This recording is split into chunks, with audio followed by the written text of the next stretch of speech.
Good morning everyone. Ito po ang inyong lingkod, si Pastor Ruel Camia po mula po dito sa Winnipeg, Manitoba, Canada para po sa ating pag-aaral ng Salita ng Diyos ngayon pong umaga. Welcome po sa Tinig ng Pag-asa. Sa araw pong ito mga kapatid ay ipagpapatuloy po natin ang atin pong pag-aaral sa sinimulan po natin yesterday.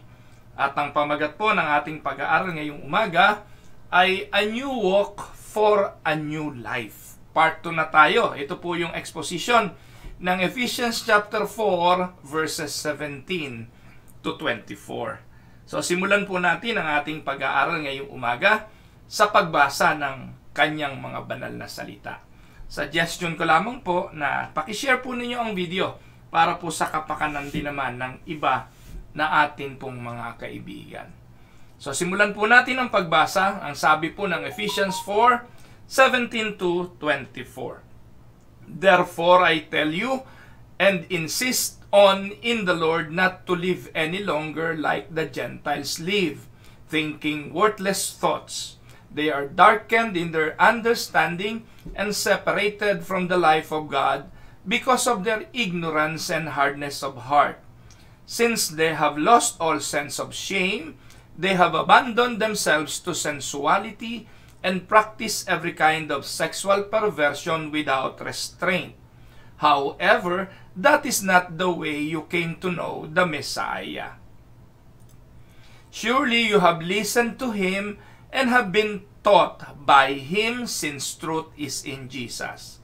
Regarding your former way of life, you were taught to strip off your old nature, which is being ruined by its deceptive desire, to be renewed in your mental attitude, and to clothe yourselves with the new nature, which was created according to God's image in righteousness and true holiness.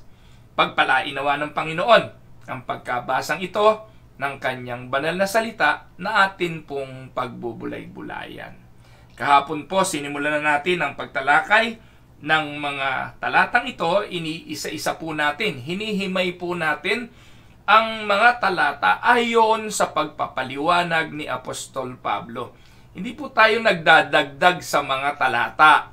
Hindi po tayo nagbibigay ng sarili lang nating kuro-kuro o ng ating sariling sapantaha. Bagkus, atin pong inuunawa ang bahagi ng Biblia, ang talatang ito ayon sa kanyang konteksto. Kahapon, in the verses, nakita po natin na we are called to a new walk for a new life. Ito po yung pagkatawag. Tinawag po tayo, binuhay tayo mula sa ating patay na kalagayan at binigyan ng bagong buhay sa pamamagitan ng Espiritu Santo, at dahil po doon, meron na tayong bagong pamumuhay, meron ng bagong lakad ang buhay na ito. Amen? Matatawag po ba nating bagong buhay kung yung lumang buhay pa rin ang ating nilalakaran? Hindi po pwedeng mangyari yon. If Christ, by the power if God, by the power of the Holy Spirit, by the renewing or by the reviving of our dead soul, imposible nalalakad pa rin ang buhay na binuhay sa bagong buhay sa lumang pagkatao. Kaya nga po, ang sabi ng Biblia, alam naman natin yun 2 Corinthians 5:17 tayong mga na kay Kristo ay bago ng nilalang.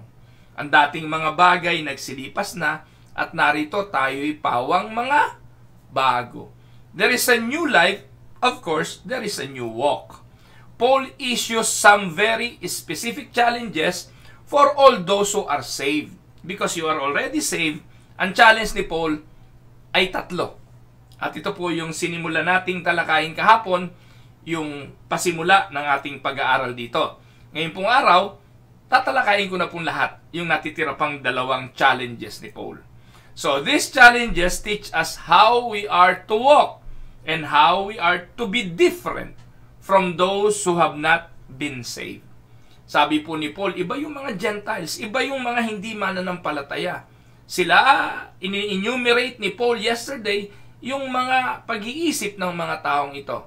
yung pamumuhay ng mga taong ito, yung mga lakad ng mga taong ito, at ang puso ng mga taong ito, mga taong wala sa Panginoon.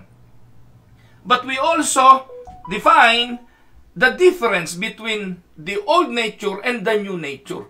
Yung mga na kay Kristo ay iba na. Hindi po ba?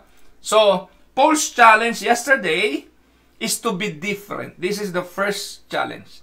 Sabi po niya sa Ephesians 4:17-19, "Therefore, I tell you and insist on in the Lord not to live any longer like the Gentiles live."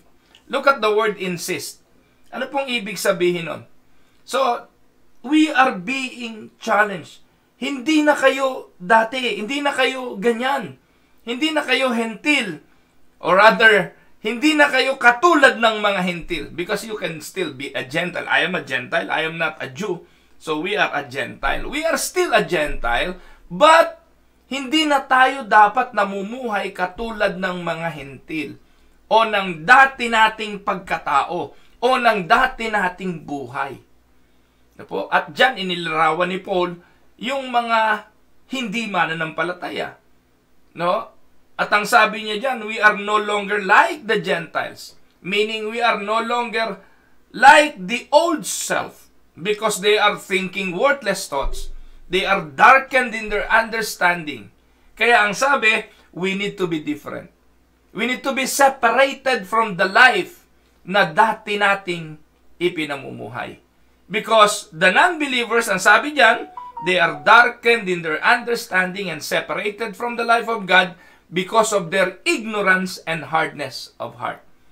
Since they have lost all sense of shame, they have abandoned themselves to sensuality and practice every kind of sexual perversion without restraint. So yan po ang paglalarawan. Hindi po mahirap unawain yan. Hindi po rocket science yan.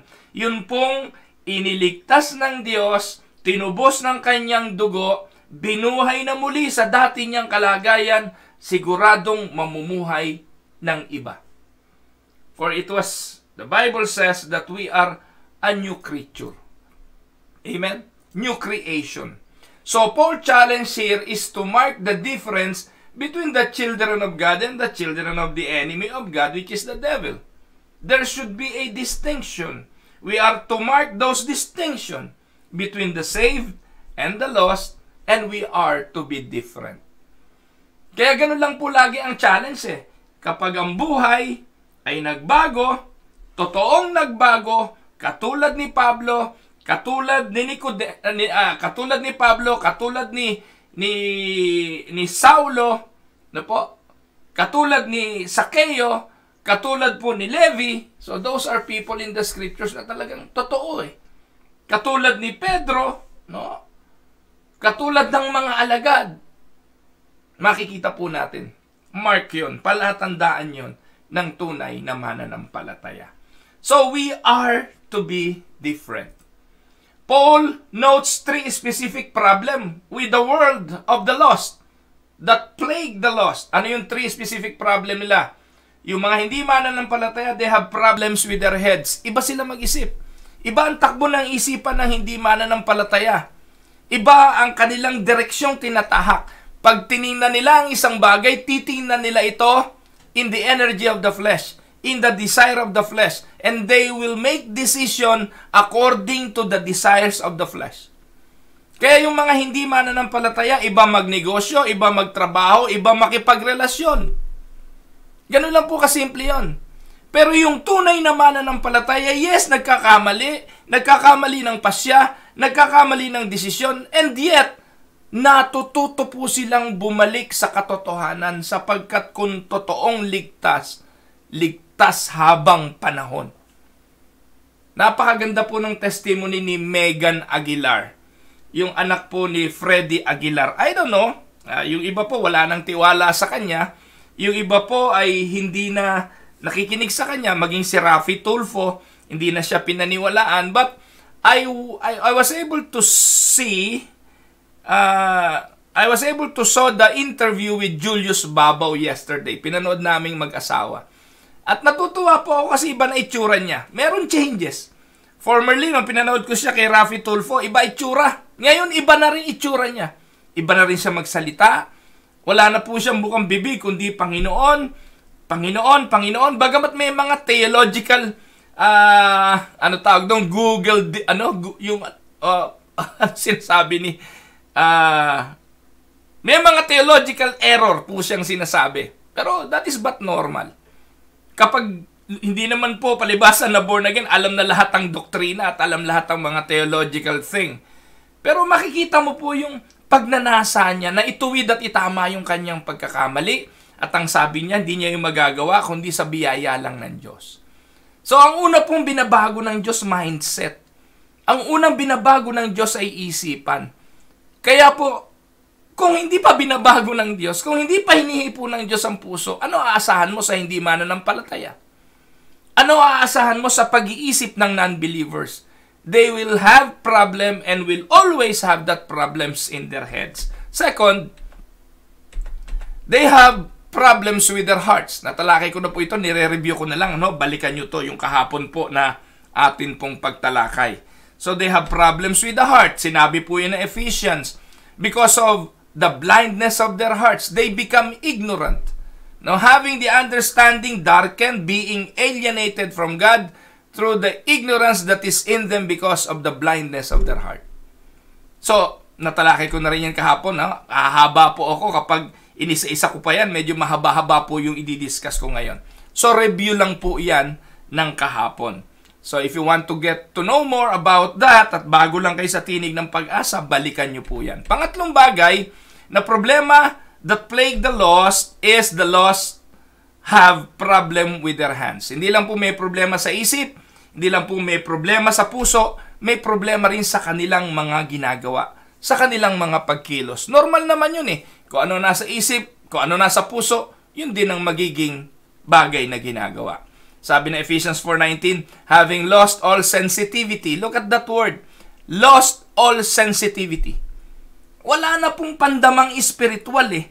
Lahat ng ginagawa nila, hindi na po, sabi nga eh, maaaring may konsensya, pero yung konsensya, ay i-disregard na rin because they lost their sensitivity. Even the conscience, hindi na nila pakikinggan. Pero alam niyo po yung tawag ng konsensya, madalas yan, hindi naman pinapansin ng tao eh. Pero yung Holy Spirit, kapag iyon ang kumilos, the Holy Spirit cannot be disregarded. Talagang hindi ka patutulugin ng Holy Spirit. Ano po? So natalakay na rin natin, the lost sinner commits his life to evil and as he does, he loses his sensitivity towards sin. And this leads to ever-deepening levels of wickedness. Yan po yung tinalakay natin kahapon. So natalakay po natin yung challenge ni Paul. Number 1, be different. Ngayon po, ito yung part 2. Ano pa yung second challenge ni Paul? The second challenge is not only to be different, but to be discerning. What is the difference between being different and being discerning? Ano ba ibig sabihin yan? Tingnan po natin yung talata. Ephesians 4:20-21. Ang sabi po, that however is not the way of life you learned. When you heard about Christ and were taught in Him in accordance with the truth that is in Jesus. Yan po'y konektado doon sa verse 17-19. Ano ang sabi doon sa verse 17-19? Hindi naman iyan ang pamumuhay natin. Hindi iyan ang ating buhay. At dahil hindi yan ang ating buhay, hindi iyan ang ating natutunan, mamumuhay tayo ayon sa ating natutunan. Ano po? It is not the way of life you learned. When you heard about Christ and were taught in Him in accordance with the truth that is in Jesus. Kaya sabi ni Paul sa mga taga-Epeso, maging discerning kayo. Yung pamumuhay ng mga hindi mananampalataya, in-enumerate natin yesterday, hindi iyan ang inyong natutunan. So, anong dapat gawin? Mamuhay tayo ayon sa ating natutunan. While we are to avoid being like the lost, while we need to avoid being like the sinners, like the world, we are to strive to be like the Lord. We are being challenged to be discerning, to live a life in Christ. Live a life that were taught by Christ. Having told us what we should not be, Paul now teaches us what we should be. Sinabi niya, we need to be different. Different from what? Different from them. Ngayon, how can we be different from them? We need to live a life that Christ taught us. Amen? Ganun kasimple lang po yan. Hindi rocket science yan. Kung pinipigilan tayo ni Apostol Pablo na maging iba at huwag mamuhay katulad ng mga makasalanan, dito naman po sa verse 20 to 21, hinahamon tayong maging discerning, mamuhay ayon sa ating natutunan. Paano? Wala po tayong ibang example na pwedeng gayahin sa pamumuhay na ayon sa gusto ng Diyos, kundi si Jesus mismo. Jesus is our example. Amen? Wala pong iba. Kaya kung may titingnan tayo sa Bible bilang halimbawa, si Jesus yon. Kaya po sa lahat ng preaching, sa lahat ng pagkakataon na may mangangaral, tingnan nyo po sa kanyang isinesermon kung nandun si Jesus. Kung ang laging nandun ay motivation for you to be good, motivation for you to succeed, motivation for you to become wealthy, motivation for you to be a champion, wala si Jesus doon. Hindi po encouragement for you to win. Hindi encouragement for you to succeed. The encouragement of the scripture is for us to be like Christ. Kaya sa bawat sermon, hahanapin mo nasa si Christ. Yun ang tutularan natin. Nasa si Jesus, yun ang tutularan natin. Nakakalungkot ngayon. Yung mga preacher, motivational speaker, eating motivational rice. Walang kaibahan kay Rendon Labrador ang mga pastor natin ngayon. Nakakatawa. Huwag po kayo magagalit. Pero gusto ko lamang po maging mapagsuri kayo sa inyong mga pinakikinggan. Mga kapatid, sinusweldohan nyo ang mga pastor hindi para bulahin kayo ng bulahin. Pinapasweldo nyo ang mga pastor para magsumikap sa pag-aaral ng salita ng Diyos. Pinapasahod nyo ang mga pastor hindi para bisitahin ka ng bisitahin. Hinahamon po tayo na maging mapagsuri sa pastor na ating pakikinggan. Huwag kayong magbibigay ng love gift dahil binisita kayo. Kung magbibigay kayo ng love gift dahil tinuruan kayo, dahil sinaway kayo, pinaalalahanan kayo ng salita ng Diyos. Yun dapat. Kasi si Jesus hindi palibasa pinakain. Kinunsinti niya ang ginagawa nung nagpakain sa kanya. Sumalo siya sa mga Pariseo. Sumalo siya sa mga maniningil ng buwis, pero sinaway niya ang mga ito. Ang mga pastor ngayon nakakalungkot. Puro pakikipag-compromise ang mga sermon sa pulpito. Puro na lang pang-aalo sa mga miyembro sa takot na may masaktan at lumipat ng ibang simbahan. Sa akin mga kapatid, kaya si Hodang magpalundag-lundag ka ng ibang simbahan kung ilan ang matira as long that they are true believer in Christ. I believe they will grow. Hindi po ako nagpaparami ng viewers. Kung gusto niyo po lumipat doon sa kwento ng walang kwentang nakakatawa lang, doon kayo. You can move and watch those kind of pastors. Kung nasasaktan kayo rito, walang problema. Umalis kayo. Hindi po ako nagpaparami. Pero kung gusto mong matuto ng totoo, ng sinasabi ng Biblia, ng totoong aral ni Kristo, manatili ka rito and you will learn.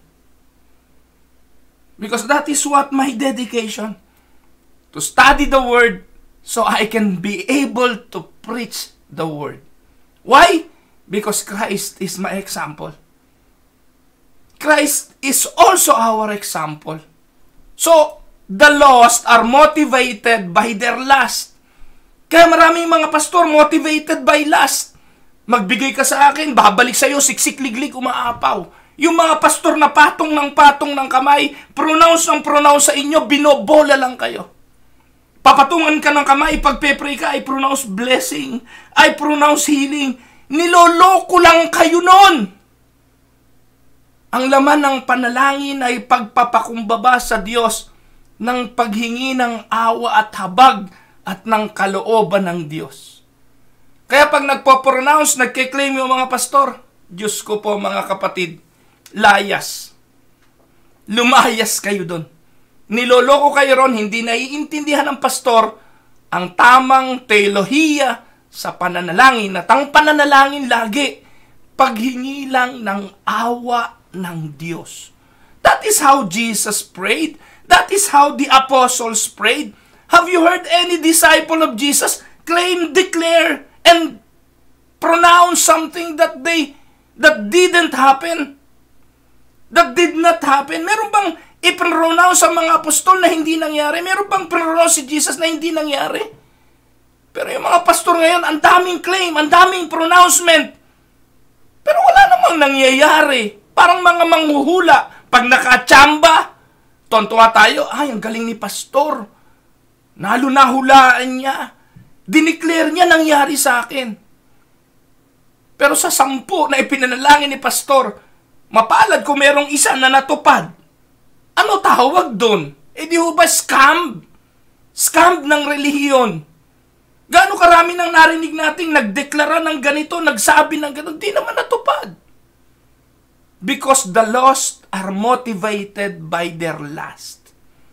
We are to be motivated by the Lord, by Jesus Christ's example.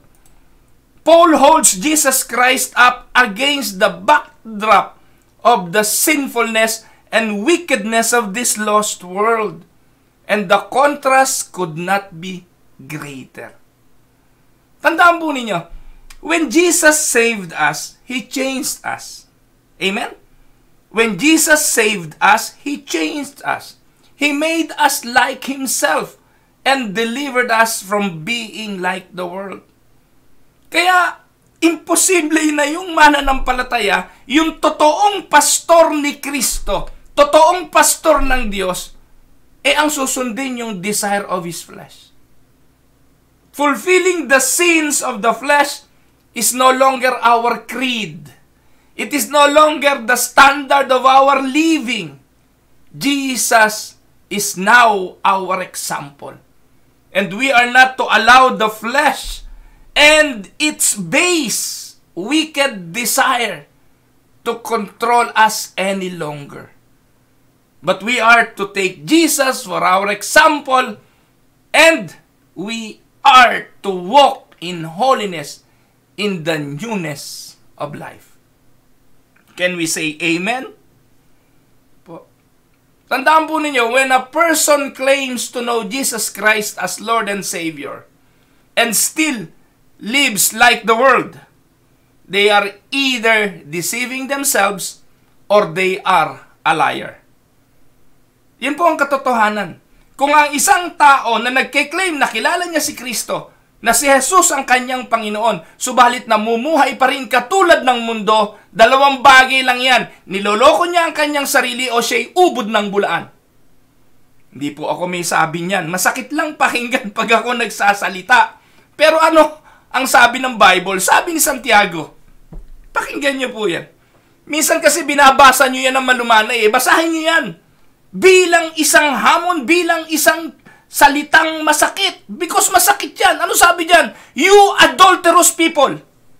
Pag yung ibang mga pastor babasa niya, mga Pentecostal, malumanay. Hindi ganun ang pagkakabasa niyan eh. Sinasabi niyan, mangangalunya kayong mga tao kayo. Don't you know that friendship with the world means enmity against God? Siguro nga po masakit pag ako nagbasa. Pero ano sabi dyan? Kayo'y mga mapangalunya, hindi nyo ba alam na ang pakikipagkaibigan sa mundo ay pakikipag-away sa Diyos?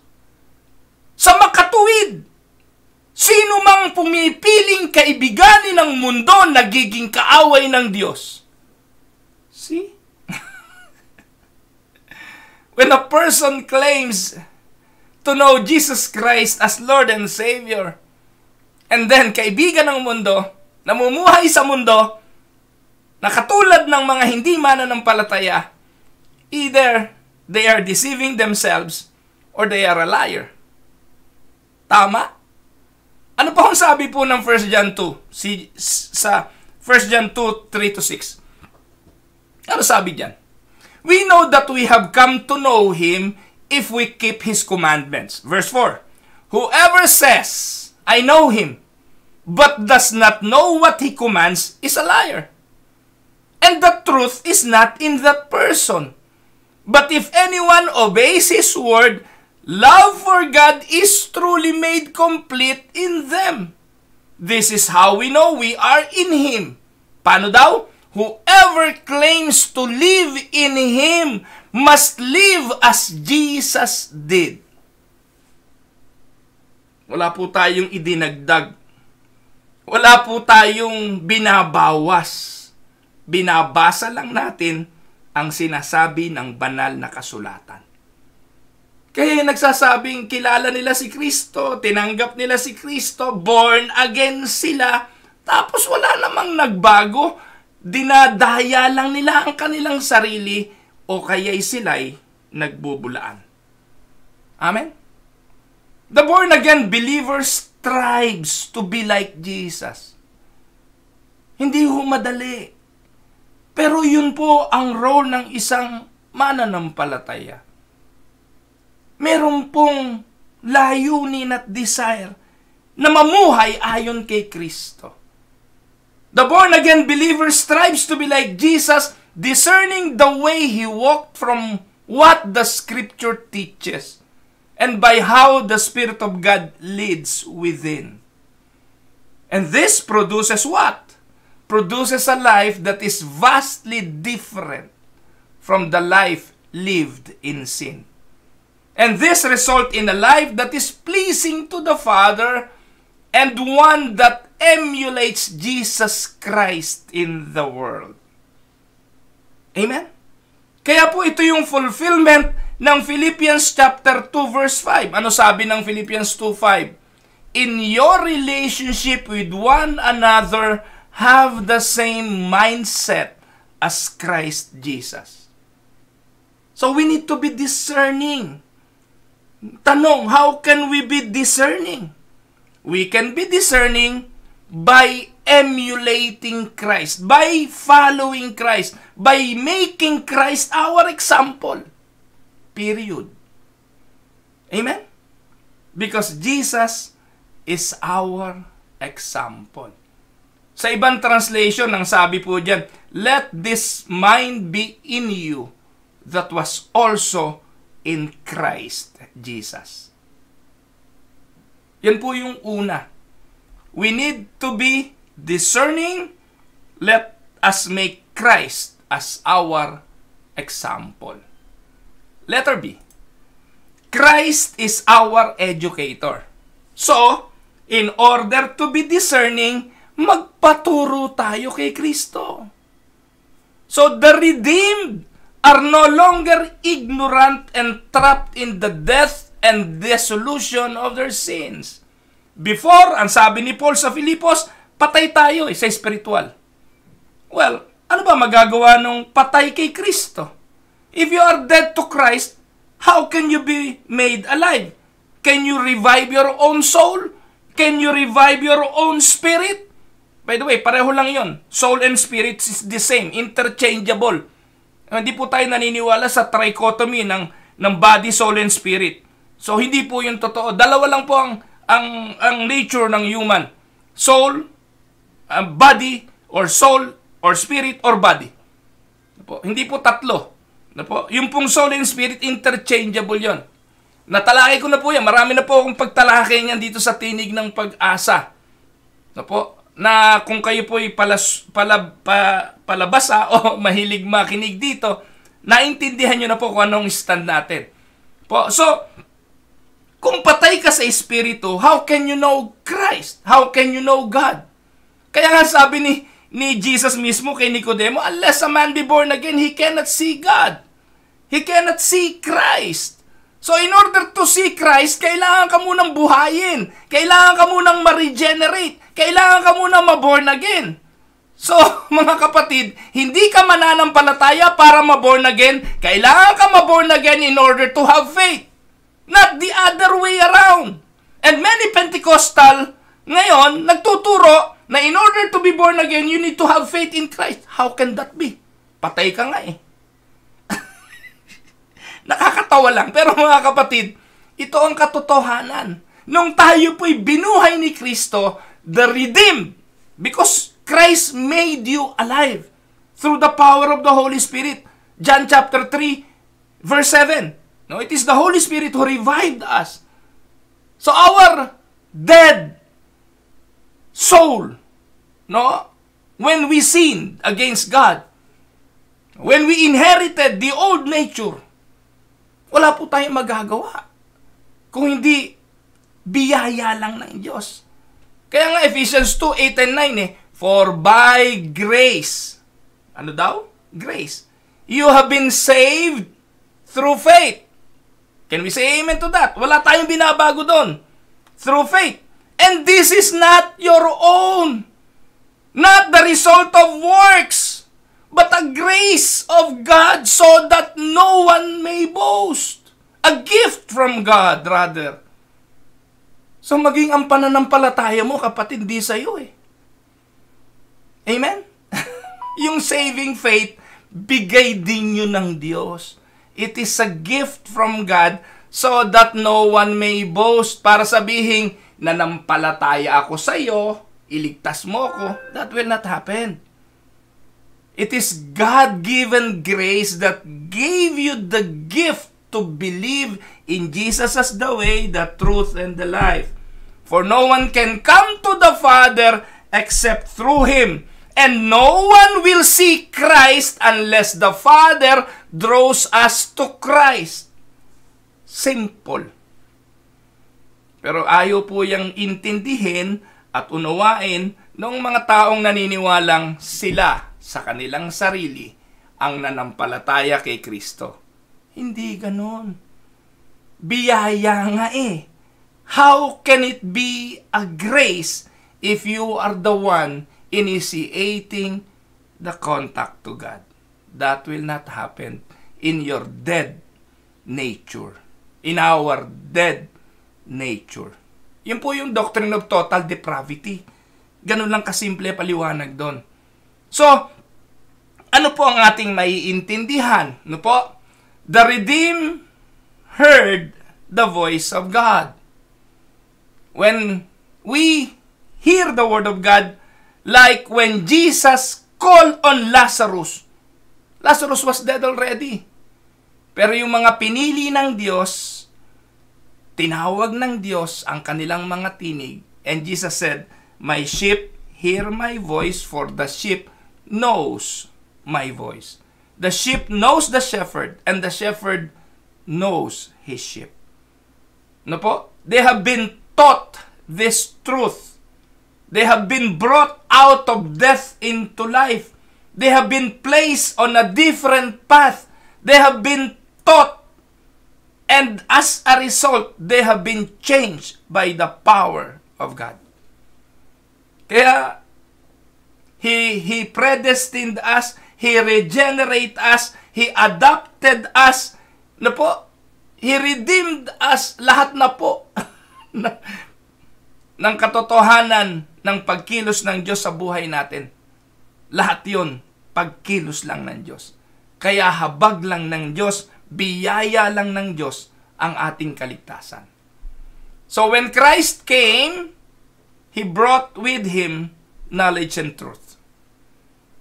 Nang tayo po'y tinubos ng ating Panginoong Hesukristo, kasama po na dala-dala niya ang pagtuturo ng katotohanan. Ano po? He taught us the truth about God Himself, His Spirit, heaven, hell, sin, salvation, life, death, grace, faith, righteousness, eternity, judgment, the purpose of life, the meaning of life, creation, history, and everything else that matters. Ang tawag dyan, doctrine. Kaya mahalagang matutunan yan. At tandaan po ninyo, yung totoong redeemed lang ang magiging interesado sa pag-aaral ng mga bagay na yan. Kaya yung mga pastor na madalas nating naririnig, sabi ng ibang mga pastor, hindi na mahalaga yung doctrine na yan. Doctrine divides. Hindi na mahalaga yan. Importante lang naman tanggapin mo si Kristo, tayo'y sumamba. Yun lang ang mahalaga. Kaya pag Sunday, ang paniniwala ng iba, okay na kahit ano sabihin ng pastor dyan. Kahit puro kwento na lang ang gawin ng pastor dyan. Maglundagan na lang tayo ng maglundagan, magkantahan na lang tayo ng magkantahan, yun daw ang essential. Hindi na importanteng malaman mo kung may impyerno, kung may langit, kung ano ang salvation, kung papaano ka maliligtas, kung ano ang buhay, kung ano ang kamatayan, ano biyaya, ano pananampalataya. Hindi na yan mahalaga. Basta tayo every Sunday masaya. Basta tayo every Sunday nagsasamba. Mga kapatid, ito po'y napakalaking problema. Di niyo po ba alam na ang mga Hindu, Islam, at ang mga kultong pananampalataya higit na sumasamba kesa sa mga Kristiyano ngayon? Look how they worship the Lord. Ilang beses magdasal ang Islam? Ilang beses magdasal ang mga Hudyo? Ilang beses magdasal ang mga Hindus? Ilang Diyos meron ang Hindus? At ang mga kulto, paano sila sumamba? Mga kapatid, mahihiya tayo kung ang panonoorin natin ay ang kanilang pagsamba. Mahihiya tayo how they are so dedicated with their belief, with their faith. Tapos sasabihin nyo, hindi na importante ang doktrina, hindi na importante ang mga theology, at ang importante na lang ay pagsamba. Hello? Ano po? Mas matindi silang sumamba kesa mga nagsasabing mga Kristiyano ngayon. Ang tanong, ligtas ba yung mga yan? Ligtas ba yan ayon sa standard ng ating pananampalataya? Kung tatanungin nyo si Joel Osteen, sasabihin niya na baka nga ligtas yung ibang mga relihiyong yan. Pero hindi ganun ang nabasa ko sa Biblia. Ang sabi ng Biblia, walang ibang pangalan sa silong ng langit na sukat ikaligtas. Si Jesus lang. Walang ibang daan, walang ibang katotohanan, walang ibang buhay. Si Jesus lang. Walang makaparoroon sa Ama sa pamamagitan ng ibang paraan. Si Jesus lang. Kaya importante ang pagkaunawa. Amen? Importante ang doktrina, importante ang creed, importante ang sinasampalatayanan. Kaya may nagtatanong siguro, bakit ba linggo-linggo para kayong Roman Catholic? Nire-recite nyo yung Apostles' Creed. Hindi po namin nire-recite yun dahil lang nakasanayan, kundi patuloy at patuloy na ini-inculcate sa puso at isipan ng mga kaanib na ito ang aming pinananampalatayanan. This is what we believe. We believe in God, the Father Almighty, Creator of heaven and earth. Doctrine yun eh. There is a Father, a Creator, Creator of everything. I believe in Jesus Christ, God's only Son. No? Those are creeds.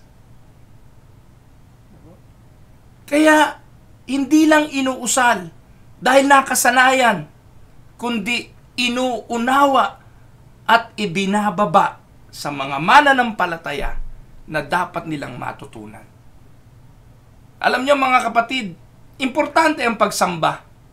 Pero kahit gaano ka kasinsero sa pagsamba, kung mali ang object at pagkaunawa mo sa iyong sinasamba, wala itong kabuluhan. Consider this. Ano sabi ng Bible? And we know that the Son of God is come and hath given us an understanding that we may know Him that is true, and we are in Him that is true, even in His Son Jesus Christ. This is the true God and eternal life. Can we say amen? So we are to be different. We are to be different from the world around us. But we are also be discerning and learn all that we can from the Lord Jesus Christ. Kaya yung pastor mo, tanungin mo, pastor, turuan mo ako. Minsan mga kapatid, nakakalungkot, sinusweldohan niyo yung pastor, linggo lang pupunta, mag-aahanda ng 30-minute sermon dahil ang sabi ng council, Pastor, wag mahaba sermon, 30 minutes lang, the most. Anong maituturo sa 30 minutes? Ano po? Dito nga po sa Tinig ng Pag-asa, nakaka 40 minutes na ako. Nire-record ko po ito everyday. I-upload ko to sa YouTube. Nasa unang punto pa lang ako, 40 minutes na. Bakit po? Hinahabaan ko ba? Hindi. Kailangan ng pagsusuri, kailangan ng pag-aaral, kailangan ng matamang pagpapaliwanag. Mga kapatid, si pastor pupunta isang beses, isang linggo. Sinusweldohan naman ng full time. Tapos sasabihin na pakain na niya ang kanyang mga tupa ng salita ng Diyos. Tapos prayer meeting, pupunta ng prayer meeting. Dala-dala daily bread or devotional book ng kung sino-sinong mga pastor. Babasahin lang, magde-devotion. Sabihin ninyo kung hindi totoo.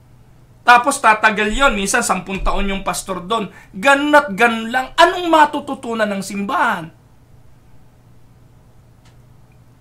Kapatid, hindi ko po kayo iniinggan yung umalis sa simbahan nyo. What I am saying is this. Kung ikaw'y miyembro ng konsilyo, may kinalaman ka sa leadership, pananagutan mo to sa Diyos. Sabihin mo kay pastor, Pastor, magturo tayo. Pastor, magdoktrina tayo. Pastor, ano ba sinasampalatayanan ng ating simbahan? Importanteng alam ng mga miyembro natin yan.